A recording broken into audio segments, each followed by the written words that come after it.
this controversy was framed, at least in my mind, as, the buildings couldn't possibly come down by fire. And the New York City Fire Department says, well, yeah, that's pretty much what happened. That does seem to be the consensus among firefighters. And the 9/11 kooks have been saying, well, they're just afraid to speak out. And I'm like, what are you talking about? These people who risked their lives and who lost their family members and friends are going to be afraid to speak out? It makes no sense. But on the other hand, Ryan, why haven't we heard the New York City firefighters talk about the bomb more instead of allowing it to be framed as just whether or not a fire could bring down the towers? I think a lot of it was the kook movement, because when whatever they hear, they're going to say there wasn't bombs on every floor. Of course, fire can burn down a building. That they got so inundated with the Alex Jones stuff that people don't want to deal with it. They don't want to put up with it.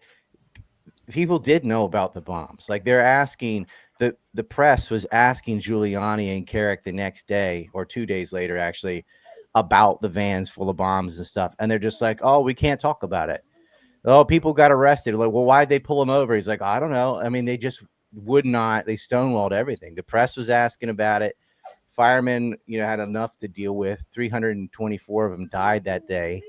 But the most egregious thing is the Larry Silverstein stuff with Alex Jones. Is like, he said, pull it. Pull it's an industry term for demolition. Like, if you listen to the full context, and I put it in the film again, slow down for a little bit of anti-kook stuff in the film. I just had to. Ryan, I'm sorry to interrupt you. I just want to make sure everybody understands what you're talking about. Larry Silverstein was the owner of the World Trade Center, and he was heard saying, pull it.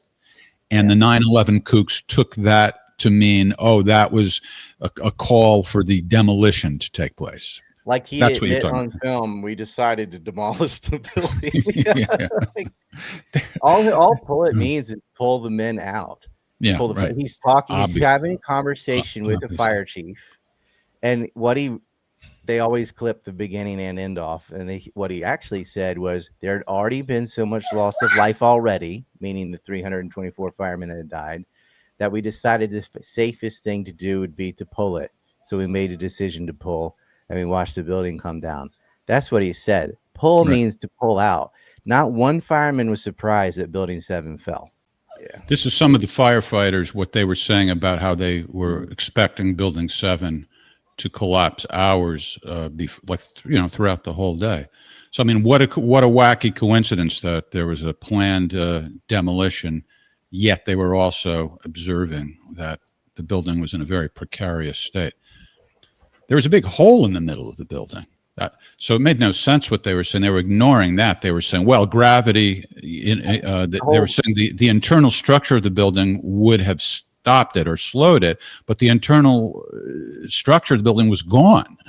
That's why it looks like a pancake columns collapse. Also had these, like, I forgot the name, but they have these L shapes like this that were like holding it. And when these got broken, these were useless.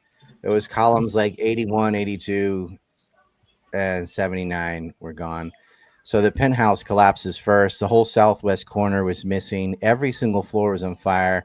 And what they do is they show you the north side of the building at like 9:20 in the morning and say, oh, pockets of fire. That's their phrase, pockets of fire. They don't show you the south side of the building at 5 in the afternoon, which is a raging inferno with a corner missing. They act like, oh, look, these little fires couldn't do this. And when you see the collapse from the north side, it looks pretty like pristine. It's just the penthouse collapses, and then the rest of it goes down. But you need to see the side that was facing the World Trade Centers.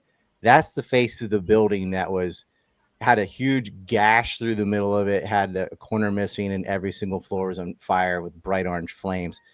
They don't show you that.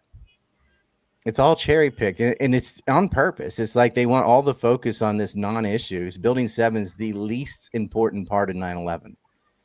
The Flight 93 and Flight 77 are far more important because you have ties directly from Ziad al-Jarrah to Israeli intelligence. And you have ties from Nawaf al-Hazmi and Khalid al-Midhar directly to Saudi intelligence. And that all disappears when you don't have planes, you don't have hijackers, and you don't even talk about anything other than Building 7 didn't kill itself.